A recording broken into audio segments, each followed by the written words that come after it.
Thanks, Adriana. Thank you. So I just thought I'd kick off with a little bit from the book. So the book goes through every organ in your body one by one. And obviously my favorite organ is the gut. And one of the things we, maybe as humans, but definitely as British people, don't like talking about, other than sex, are the state of our bowels. So, the gastrointestinal system is a long and winding road, housed between the mouth and anus. Chemical reactions take here to break down the food that you eat into liquid you drink, into small particles to be absorbed by the bloodstream and to be used by energy by you. When ill health arises, the gut is the first place I look for answers. Our gut takes on wear and tear from the stresses of life, and how we feel plays an important part in how we eat, and how we feel depends largely on the amount of stress that we have in our lives. Eating is the most emotional thing that we as humans do, sometimes 7 or more times a day. And the food we eat or don't eat makes up the health of your gut. It is said what you are what you eat, and more recently you are what you don't absorb. But I like to say a more accurate description would be, you are what you don't excrete. Flashback to the Gillian McKeith days when she was scraping around in plastic boxes full of poo, shouting at overweight, mortified souls who probably wished they'd read the contract small print before their poo became household viewing. Until Gillian McKeith came along, poo was a subject as taboo as sex, especially in the UK. And just as sex is certainly a never easy subject to discuss, your bowels and their regularity take on much of the same awkward tone. To help me with my clients, I have 2 charts. One's called the Bristol Stool Chart, and the other is from a book by Paul Chek called How to Eat, Move and Be Healthy. It gives names and faces to all the potential states of bowels and the consistency, and they're all dressed up in little outfits. It's called the Poopy Policeman Lineup. A lot of people do not know what their bowels look like, or how often they go. Being regular by whose standards? I remember a lady once proudly telling me of her regularity of bowel movement. It was only when I asked her what her regular was that we discovered she was chronically constipated. Twice a week is regular if that's what you do every week, but it's certainly not normal. The bowel should move roughly 30 centimeters, 12 inches of feces every day. That's the optimum regularity we should all be striving for. So if you are moving your bowels once or 3 times a day, if you've been moving your bowels less than this and you've been told it's normal, it isn't. It's just very, very common. My name's Hannah Richards. I'm the author of The Best Possible You. It's a unique guide to being able to heal your body nutritionally. So one of the things I always ask people is, have you got the guts for good skin?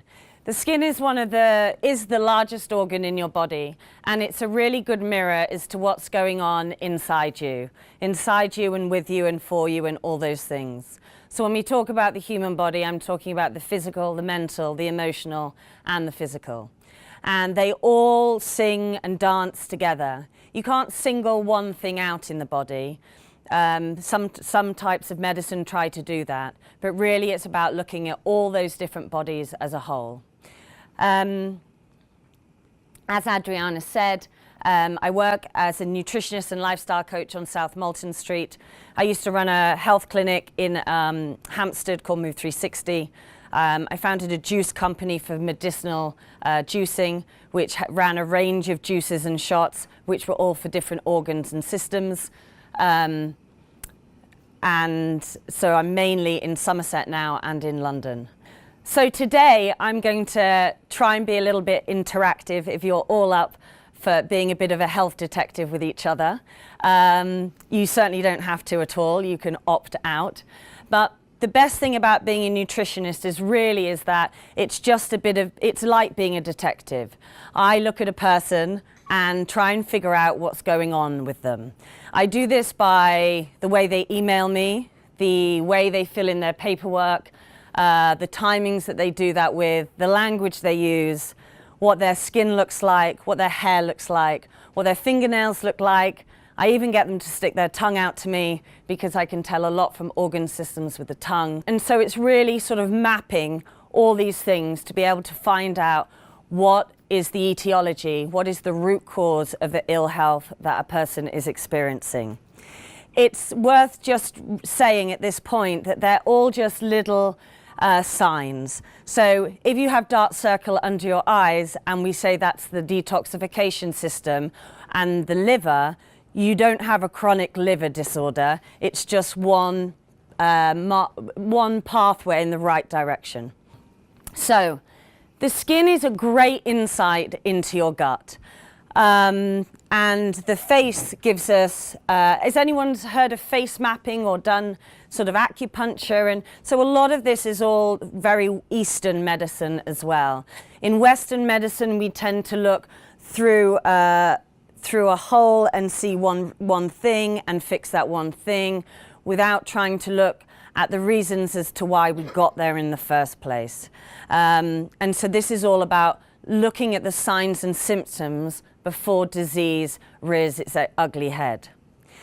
I'm sure we've all got symptoms here. I'm not going to ask you to put your hands up, but we collect them on a daily, yearly basis. And the problem is with symptoms is that they just fall into this place of normality. So we put up with them for so long, they become normal. Then we play the genetic card.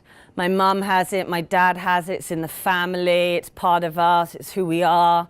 And that's all very true, but it's also quite a nice, convenient excuse not to take responsibility for our own health.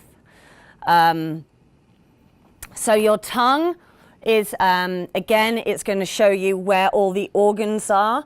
I'm going to show you exactly the markings and the colorations of your tongue so you can go and have a look at it and see how you could improve and whether those markings match the symptoms that you're experiencing as well. Hair is a great one for absorption. It's cool for men to lose their hair. It's not so cool for women to lose their hair. And yet it's one of the biggest things I see in clinic more than probably after constipation is hair thinning. And that's got to do with our digestive systems. Our digestive capabilities are so poor these days, and that's because of stress.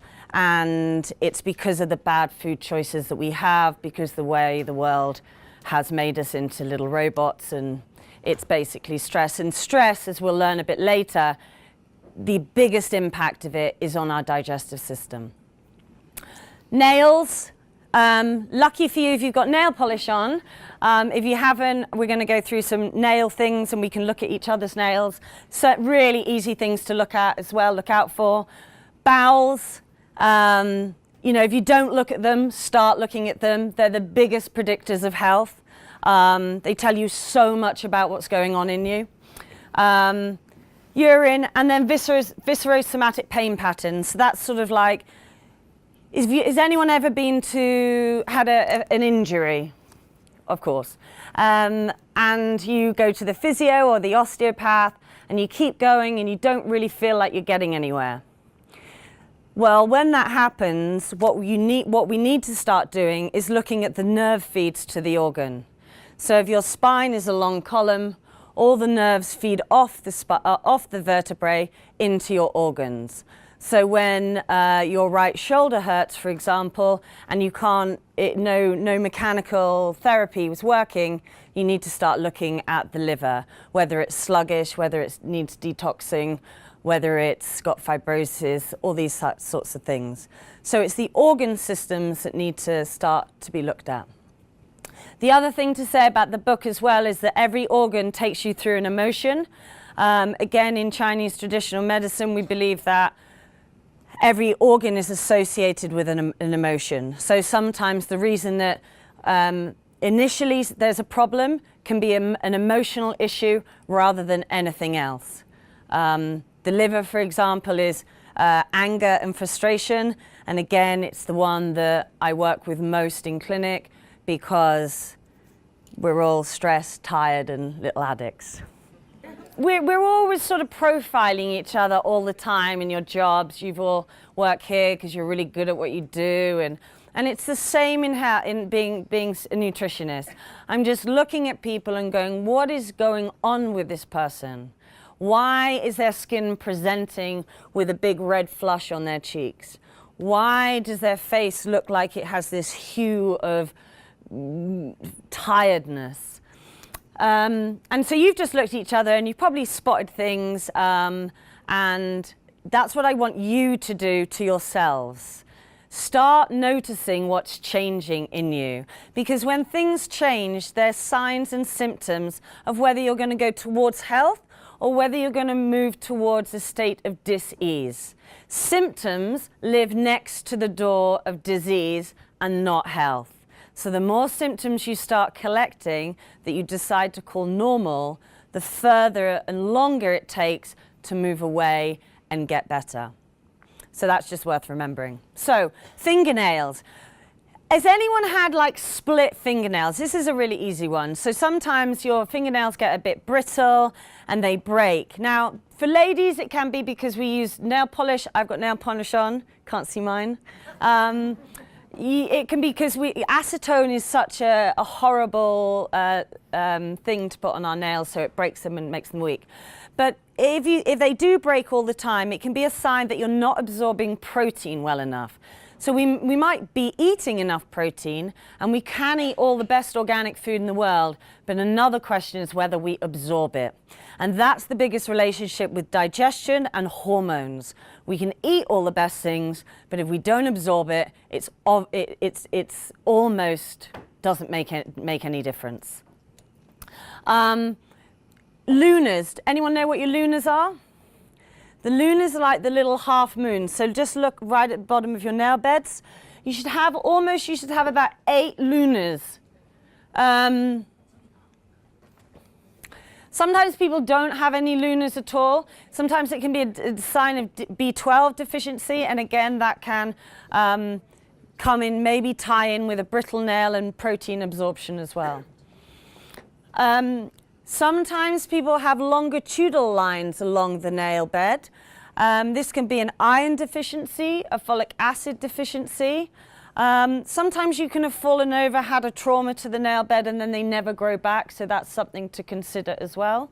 Sometimes if you have a red line by the top of the nail, sort of on all of them where it looks a little bit red, that's a sign of a kidney detoxification issue, or certainly needs a bit of help in those organs as well. And then probably one of the most common ones, those little white pittings on the nail. Yeah? And people, probably growing up, everyone's like, oh, it's calcium, don't drink enough milk. Because milk's the only source of calcium. It's actually a zinc deficiency. And zinc is one of my favorite supplements of all time. It's responsible for so much. Zinc is one of the cofactors for making hydrochloric acid, which lives in your stomach, which helps you do everything basically in your world. And we see more acid reflux. We'll probably get onto this a bit later, but acid reflux, anyone with indigestion, it's because of a deficiency in hydrochloric acid. Adult onset acne, for example, is a deficiency in zinc. So zinc only likes to be uptaken by itself. So if you're thinking about getting some zinc or you have zinc, you should take it last thing at night, not with anything else. If you feel sick whenever taking a supplement, or especially zinc, because sometimes you can, then it's a sign that your digestive capabilities, the enzymes, are quite low, so you can't break it down. If you can't break down food, you can't break down a supplement. So you can take a whole load of things, but again, if you don't have the enzymes or the bile or the acids to break things down, then again, it's a little bit pointless. So obviously healthy nails, you should be able to hold them down and the blood disappears and it pops back up. And if that happens, that's great. If not, another little trick, if you're dehydrated, maybe on a Friday morning, you can pick your skin up and it should hold. If there's enough water in you, it should hold a little bit. So you should be able to see the skin fall, as opposed to completely disappear. So if it disappears without you being able to see it, drink some more water. So I'm just going to give you a bit of a warning about the next slide.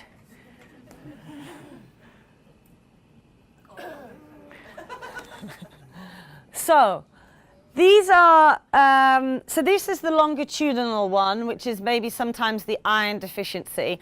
And sometimes nails also give you big signs about cardiovascular. Like some of these nails look very white and pale. You know, the blood isn't pumping around the body enough.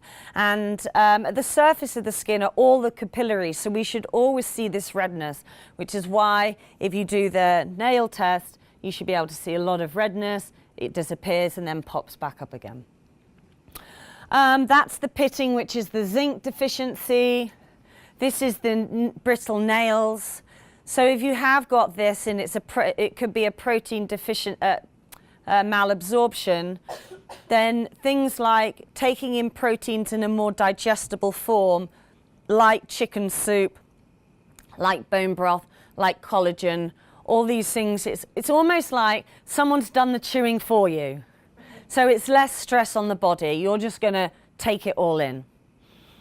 Now the toe, this is like a systemic fungal infection. And often you see this in people with Alzheimer's and dementia where the body is just constantly breaking down. Sometimes the beginning of a fungal infection can present with maybe a black spot on a toenail. It's normally always the toenails and not the fingers. But this is when whether the fungal infection, which is a yeast overgrowth, has really got out of hand. So sometimes we might see a yeast overgrowth on a tongue. You might see it vaginally. You might feel it like in the nasal area. Basically, every orifice we have, if it's inflamed, if the body's inflamed and unhappy, it will try and excrete. It wants to get stuff out, and it does that by getting rid of mucus and things like that. So all these also, like the flakiness around the cuticle, these are deficiencies in things like essential fatty acids, your omegas that you get from your fish and your avocados and all these things as well. So everything is giving you an indication that not all is well. And the longer you put up with stuff, you know, there's that saying, the longer you put off health, you're going to have to find time later to make it up. So it's really worthwhile looking out for these signs and symptoms because they're really easy to fix. I think with people with like adult onset acne, zinc is a really easy way to improve that for sure, because it's the start of the digestive process. So yeah, I mean, anything gut related, within 2 to 4 weeks, if you do it all sort of 95%, you're going to see differences because of the cell turnover. It's only when people commit to things like 60 or 70%, then results don't really show. Okay, so face mapping. Apologies can you see that? I'll point through it. So we probably all know that when we've gone out and had a bit too much to drink, we wake up in the morning, we've got bloodshot eyes. Certainly if you've got Caucasian skin, it is a thankless, it shows everything. You know, that no amount of makeup is going to cover up a big night out. And mainly we see it right under the eyes here. And they're very black, they're sort of purpley, you can see all the tones in them. And that is because you've overloaded the detoxification system and the kidneys and the liver are under a bit of stress. You'll also notice that when you're on a really nice health cleanse and you're feeling really good, that you don't have those dark circles under your eyes. Now, if you always have the dark circles under your eyes, then that's definitely one of those sort of markers to go, oh, maybe I need to look at my kidney, my gallbladder, my liver, the detoxification system, because maybe it's not functioning as well as it could. In the book, there's a case study on the kidneys with a friend I got to know, and I always thought that he just didn't look very well. And it was only later that we discovered, well, he told me, because he only discovered it late in life, that he only had one kidney. And he only found out when he was sort of 44. I have another friend who has like 4 kidneys. So sometimes you just don't know what's going on if you don't ask the questions or investigate or are aware of your signs and symptoms. Down here is another place of kidneys. I should probably see it more in men than women, like sometimes a bit of cracking here. Hormonally for women under the chin and for men, but obviously women will see it through the cycle, the changes, sort of spots or things around here. If you have any sort of pussy sort of spots, then that's your lymphatic system. It's got too much toxicity in it. And your lymph system is like a system all over the body that's designed to drive toxicity out, you know, like the motility of the peristalsis. Red cheeks, sometimes they call it the butterfly effect or rosacea. But for me, it's low hydrochloric acid. So the acid lives in your stomach, it breaks down protein. And when you struggle with let's say you had acid reflux, for example, or indigestion, that would be a sign that your acid was low. If the acid is low in the stomach, then you've got more chance of picking up pathogens, antigens, crossing over into the bloodstream because it hasn't been washed by the acid. It's a bit like the theory of why we have to wash before we go into a public swimming pool full of chlorine. But it's the same thing. If there's no acid in your stomach, then nothing gets washed. It's the first line of defense. So if you suddenly feel like maybe you can't eat meat as well as you used to, or fat makes you feel a little bit sick, these could all be signs that you've got a low hydrochloric acid. Or equally, if you do have acid reflux or indigestion, again, that's low hydrochloric acid. Now, some of you may be thinking she's got that completely the wrong way around, because the medical industry think that that is true. And so what they do is give you Rene tablets to dampen down a level of acid that you don't already have, thereby depleting the acid levels that you have, thereby not giving you a line of defense. So if you have any questions about that, let me know. But it's, and Renes are never going to solve the problem. They're a plaster to not really getting to the etiology of why we have acid reflux in the first place. The other reason it could be because it's a bacteria called Helicobacter pylori, which again only exists, only can survive if there is no acid in the stomach. Otherwise the acid would kill it. So if I took some acid out of your stomach, it would burn a hole in your genes. I mean, it's that potent. So if your stomach is an alkaline environment, it's not going to be breaking down any food. That's why we feel full, we feel bloated, we create fermentation, we get SIBO, and you can see how it's just a knock-on effect. Sometimes here they call the lines down here sort of the liver, angry lines, alcohol, maybe an addiction to alcohol. The nose, we say, is when it sort of flares up red, is the pancreas, the sweetness of life. Blood handling issues are always looked at there. So there's lots of reasons and there's lots of signs and symptoms on your face, and it's good to be always looking at those changes as well. On the skin, anyone ever got like little pimply bits on their arms? That's a thing. That's something called keratosis pilaris. Sometimes you can get it on the back of your legs. It's an essential fatty acid deficiency. Really easy to get rid of, or, well, I say easy. The thing is with supplements is you've got to force a change in the body. So if you're taking one omega-3 every day or one probiotic, you're not really going to change the status in what's going on in your body.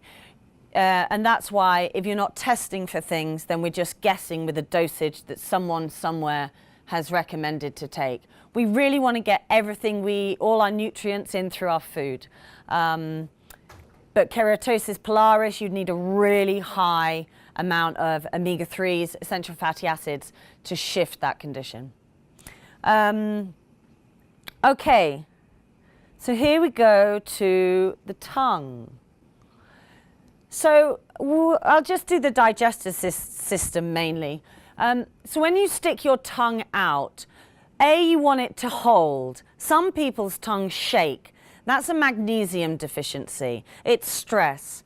We have this autonomic nervous system. Has anyone heard of that? A little bit. On one side you have the sympathetic nervous system. The other side you have the parasympathetic nervous system. For example, the digestive system has to be parasympathetic to not be constipated, to move freely through the intestines, out through the colon. So all the stressed people you know, they're probably constipated. All the happy-go-lucky, no problem, they're never going to be constipated. They're like, hold on, I just need the loo. Whereas the stressed people are like, you know, they're living in this sympathetic zone all the time. Everything's tight, everything's shortened. And so it's just a knock-on effect. The breathing changes, the posture changes, the musculoskeletal system changes. And so there are signs and symptoms, organs and diseases that live on the sympathetic side and others that live on the parasympathetic side. So the digestive system, right down the middle of your tongue, if there are any cracks in it, then this is definitely looking at a digestive issue here. Sometimes then you'll have these little fissures that come off that big ridge in the middle, and you might have gas, bloating, colitis. Colitis is a condition I see more than anything, and it's really an emotional issue that comes from high levels of stress. Colitis it presents in the large intestines, whereas Crohn's presents in the whole gastrotract. And all that is happening is that nothing is being absorbed, so people find themselves going to the bathroom up to 20 times a day. So if they're always excreting, then they're not taking in any vitamins, minerals, any nutrition. So they're always drained, they're always tired. And then that has a knock-on effect to the emotional status of anxiety, not wanting to eat, not wanting to go out, because you have this chronic bowel issue. So the other really obvious one, I guess, would be a white tongue. Obviously, you can eat foods and see different colors.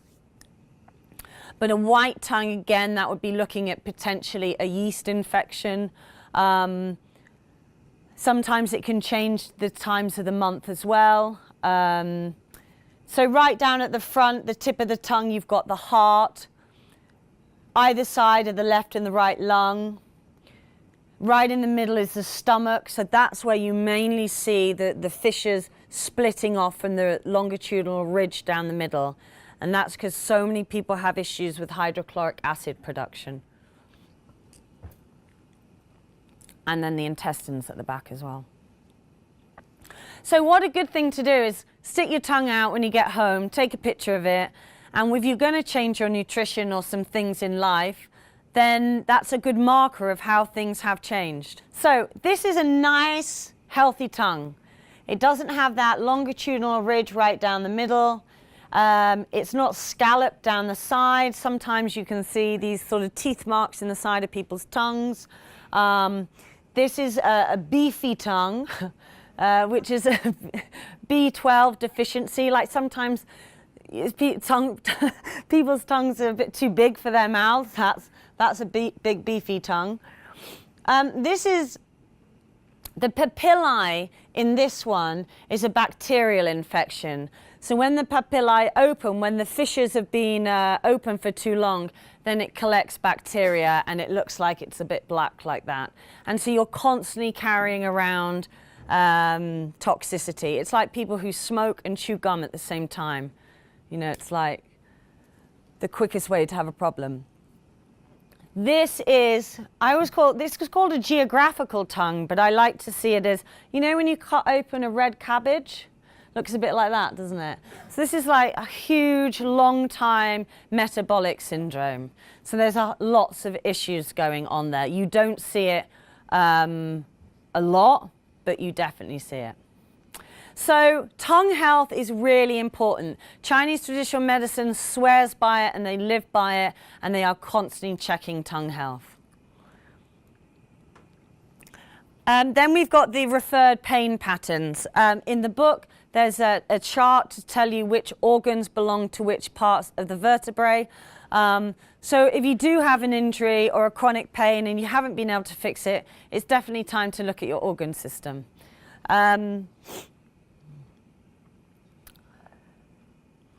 Just checking the time.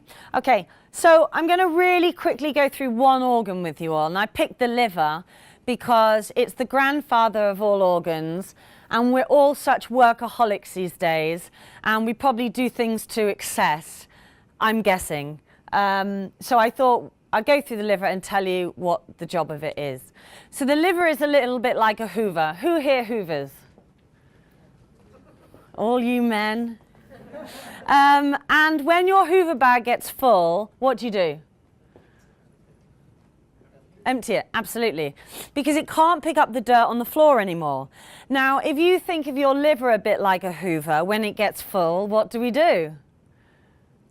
Carry on. Because we're not listening to the signs and the symptoms. So when those dark circles don't go, when your upper back hurts, when your urine is constantly dark, when you feel a bit narky more than usual, you have a bit of anger, frustration, all these things going on, you're sort of reaching for the biscuit more than the fruit.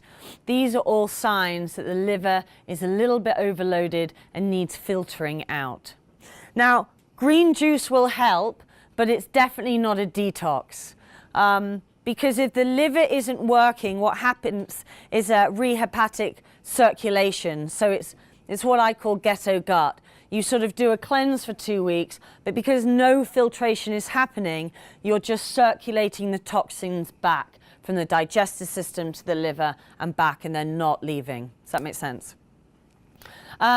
So if you feel like you can't lose weight, if you feel like you're fat, fed up and fatigued, or any one of those, then you might, and you've looked at lots of things, the gym stopped working, the salmon and green lettuce isn't working either, you know, getting into bed, not going out with your friends, you feel like you're in a bit of a conundrum, it's time to look at your liver. Because it just gets a bit sluggish. And like everyone in life, when we're sluggish, we don't really perform very well. And those are all the things that you might start seeing. Again, in the book, every organ gives you this kind of chart. So the liver is a yin organ, it's a female organ. If you know about chakras, then the main sort of purpose of the liver is personal power and self-will, which is why I often see with people the anger and frustration comes out in its addictive nature. So you can be addicted to anything. You can be addicted to alcohol, you can be addicted to health. You know, but that normally comes out in the liver. So those are just, in the book, all the organs have that meridian chart. There you go. Henry the Hoover. So how do you start fixing your liver, or how do you help it along? All your green foods are the best things. They're full of magnesium. If you're tired and stressed, magnesium is one of the best supplements you can take. Obviously, internally, it's going to help the bowels move. It creates diarrhea, if you like. If you overdose with magnesium, expect to see some diarrhea. Everyone's dosage is different, so you just have to titrate, which means take 1 tablet one day, the next day up, regulate to 2, and so on until you get the desired effect. If you start taking supplements all at once, you'll have no idea what works or what doesn't. So always take them one at a time. So all your green foods, it's worth saying as well that with our green vegetables and everything, we're also into raw these days, raw and vegan. And that's great, but if you have a digestive issue, your body does not want to break down raw food. It wants it steamed, it wants it cooked because it's easier for the digestive system. So if you bloat after a salad, stop eating salads and go to steamed vegetables. I work in Cairo at a place over there, and everyone is bloated and constipated. It's because when they eat well, they eat salad and chicken, and when they don't, they're doing everything else. So when I take them off the salad and the raw food, their digestive capabilities get better and their bloating comes down. Bloating is just a symptom of the gut being weak. Food intolerances, the major 5 intolerances are cow's milk, egg, nut, wheat, and gluten.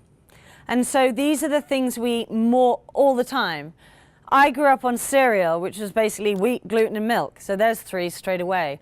So the more you eat of something, the more you wear down the digestive enzymes that get to break down that food, and then you end up with a bloating. If I took out your gut and I laid it on the floor, it would cover half a tennis court.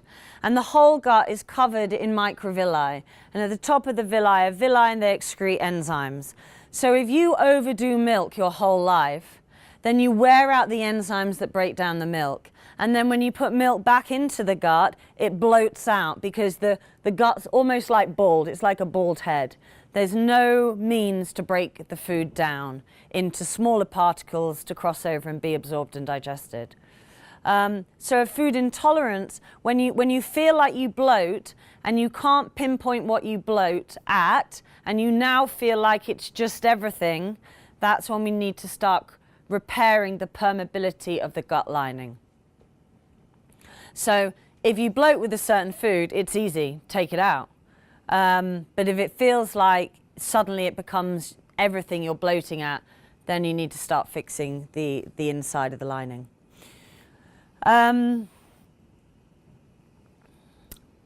So sometimes the liver is it's about anger and jealousy.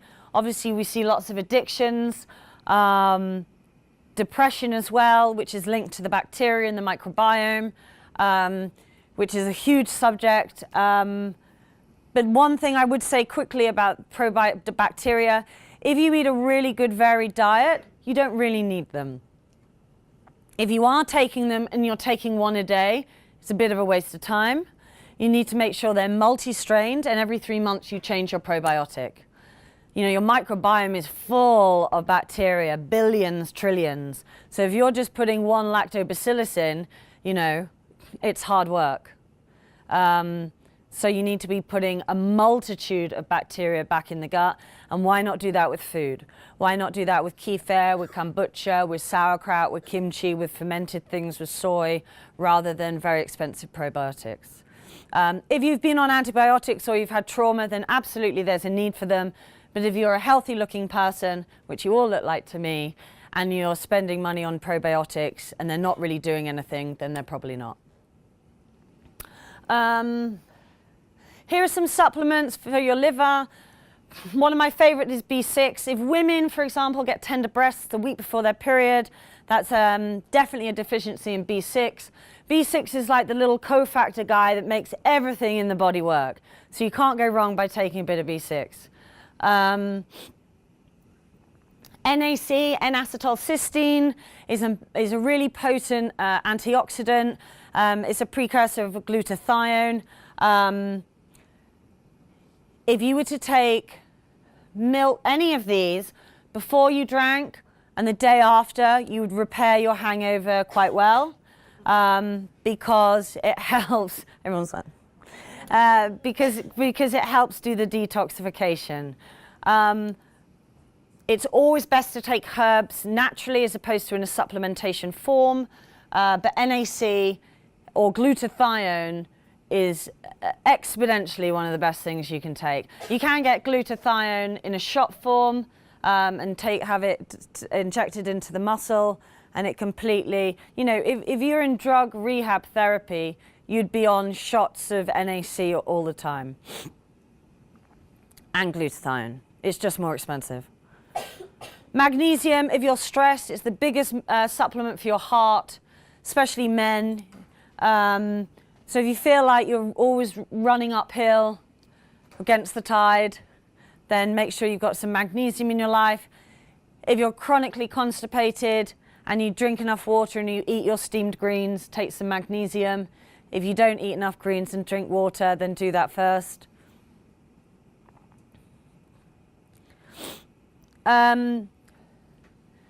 So here's a big tip. If you have got digestive issues, always eat at the same time every day. Your body's a bit like a baby. When a baby cries, what does it need? It either needs some love, needs some food, or it needs a poo. And we are no different. And what we do all the time is we keep our bodies guessing. We wake up in the morning, we go straight to HIIT. We don't give it any water, we don't give it any food. We keep it up till 2 a.m. We wake up at 6, we go to work. You know, the amount of clients I see who go, God, I haven't had any water today, and they're fishing around in the room for water. We've got to look after our bodies if we want them to work for us. And the signs and the symptoms are the easiest way that you can do this. Our health is our responsibility. Yeah, there are genetic, chronic, life-defying diseases that we get in the world, but most of the time it's up to us. And if you're looking at all the things that we've been through today, if you're aware when things don't work or do work, if you're aware of your emotional status and your physicality and how you eat, then you'll probably be okay. And if you're not, then you've got some tools in your toolbox now to start being even more optimum than you probably are. So my challenge to you all is spend the net tomorrow. I know you all eat here, so it's not really a challenge for you guys. At the weekend, here we go, at the weekend. You can't eat anything that's been packaged, wrapped, or sold in plastic. Sounds easy, but report back. And that means it's the easiest thing to do because then we have to prepare our food. And I'm just going to do one last thing. So if you could open them that way. And what I want you both to do is just open them and smell them. And then pass them around. Everyone smell these crisps. You can. They're butts. They're quite good crisps. So is anyone feeling like they've got more saliva going around in their mouth? So what you've just created is the most essential thing you need to create for digestion, and it's called the cephalic response. If you don't create the cephalic response, then you do not create the enzymes that are required to break the food down. And because we're all on our computers and we're always working from our desk, we don't create the cephalic response, and that is the major reason why people find their way to me. And so sometimes I say, are you a fast eater? And they go, yeah, no, I'm really fast. And I'm like, well, come back when you slow down. Because it's the only thing people need to do is chew. If you don't prepare yourself, it's like anything in life. If you don't prepare, then you don't get the desired effects. So the cephalic response is the start and end of optimum digestion, and it gets created when we smell vinegar and salt. So some top tips: 10 minutes before you eat, obviously think about what you want to eat. Also, we have to get off these machines to eat. You know, the body is in this hierarchical state of survival, and more energy gets diverted to our eyes because our eyes are always looking out for safety. And so when you're eating, reading a report, more energy is going to the optical nerves than it is to your digestive system. So you're not going to digest very well. So the easiest thing, and I don't understand why human beings can't do it, is have a break. Take an hour off for lunch or half an hour and sit down and enjoy the food with your friends. If you've got digestive issues and you do that, you probably won't have them. So create the cephalic response, turn your phone off, and enjoy food. Because by all means, we're all eating it a lot during the day, aren't we? You know, we're little guzzlers. We're always looking, and here there's food everywhere, right? There's food everywhere. I mean, you guys are eating whether you're hungry or not. So we need to make sure that we're hungry for the food, and you do that by creating meal times. So anyway, I hope you found it useful. And if you've got any questions here, I'm more than happy to answer them. I know some people have to go. I'm going to be around for the next half an hour, so fire away.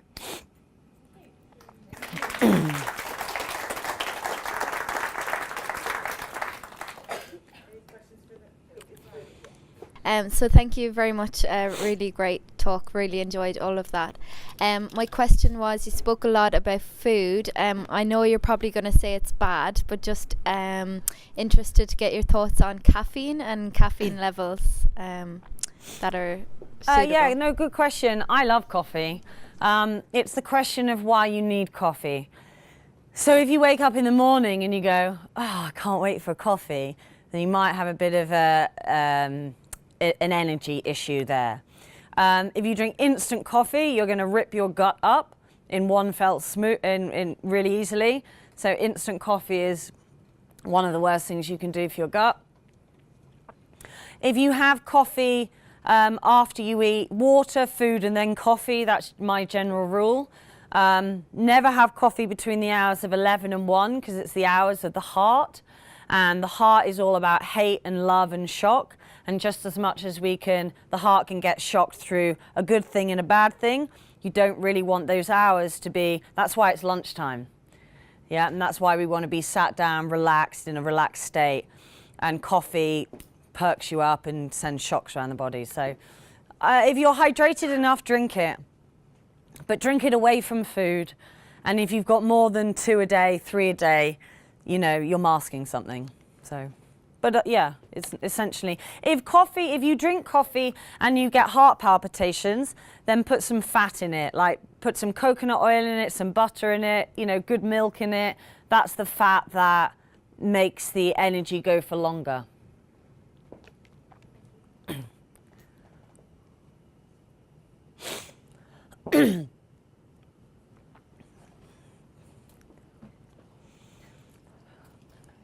Thanks so much. Really interesting. I was just curious if you could talk anything about the Ayurvedic system. Mm-hmm. You'd mentioned, you know, steaming vegetables versus eating them raw. Yeah. And I was just curious if you see that kind of in the practice, or if you think it's a good idea, or kind of people should steer away from it. Yeah, no, good question. So Ayurveda is like an old Indian wisdom traditional system of nutrition and yoga, essentially, and a way of life. They call the Agni. The Agni is your digestive system, so it's always about lighting the fire in the body. If your Agni is strong, then you'll be able to break down foods. So I always see the digestive system a little bit like a fire. If you don't know how your body works, like in Ayurveda, there's 3 doshas: Kapha, Pitta, Vata. And it's all about whether you're putting in cooling foods or warming foods, but foods that stimulate that digestive fire. So if you're always putting in paper to a fire, what essentially happens to the fire? It goes out. So if you're always putting Haribos into your body because you constantly need energy, you'll always be crashing and burning. If you put wood into that fire, it burns for a long time, you can get on with your day, and it's sustainable. And that's about Ayurvedic, finding the right mix of foods or metabolic typing. Once you've found your own individual makeup, then you understand how to feed your body to keep the Agni, the fire, in. I follow it a lot, yep. I guess on the back of her question, would you recommend one versus the other, or is it all personal? Should I have steamed or raw, or is it a rule of thumb? It's very much... when I first got into nutrition, I found it pretty illogical and a bit green farmerish, how I have bad skin, okay, take this pharmaceutical drug. I have bad skin, take some vitamin E. And so I found a type of nutrition called metabolic typing, which basically says that we're all different. So you can be a fast oxidizer, a slow oxidizer, a mixed oxidizer. And some people burn, if you go back to your biology lessons at school, and you go back to the Krebs cycle, beta oxidation, all that, yeah, you've all wiped it out, I can see. It's all about how we burn different fuels for energy. I burn fat and protein quite sustainably. Carbohydrates I burn really quickly. Some people so I don't use them very well. you might use carbohydrates really well. And so once you find your mix, then you can, then you're feeling more optimal all the time. So it is very individual. But essentially, if you're if you have a fully functional gut, you should be able to eat anything. You know, we're not designed to be gluten-free. It's because our guts are a bit mucked up these days, that we're all now got, you know, tags over us, that we've all got these conditions that, you know, have made us gone a bit crazy. You mentioned about keeping ourselves hydrated, and that's good for our digestive systems. So do you have any recommendation about the temperature of the water? Yeah, so water should always be room temperature, because anything like really ice cold, certainly in Ayurveda, but the stomach doesn't want, Chinese traditional medicine, cold water is just a shock to the body. Like, it's okay outside. I do a lot of cold water swimming, swim in Hampstead Heath, and because that stimulates your vagus nerve, and the vagus nerve is the 10th cranial nerve that is responsible for the digestion in your body. But when the water's going into you, then it's too much of a shock and a sympathetic response, a stress release to the body. So room temperature all the time. Yeah. Thank you very much for the inspirational talk. And my question is on superfoods. They're super popular nowadays. Yeah. How much do you recommend them? How much should we take on a daily basis? And how much should we avoid them, if at all? Sure. I always think that, I don't know, a group of journalists would sit around a table, or PR people, and they'd be like, what should we call a superfood today? Shall it be kiwis? Shall it be apples? I mean, they have this sort of hierarchical status when they shouldn't. All food is fairly equal when it's seasonal, when it's organic, when it's from the country of origin. So superfoods for me a bit of a phenomenon that I don't really understand, and a bit. The press have made them to be gimmicky. So blueberries are a superfood. Why is blueberry a superfood, not a strawberry? You know, I think if that's the point. If I've answered your question well enough, I think if you're eating seasonally, then you're doing a really good job, and therefore everything is superfood in that season.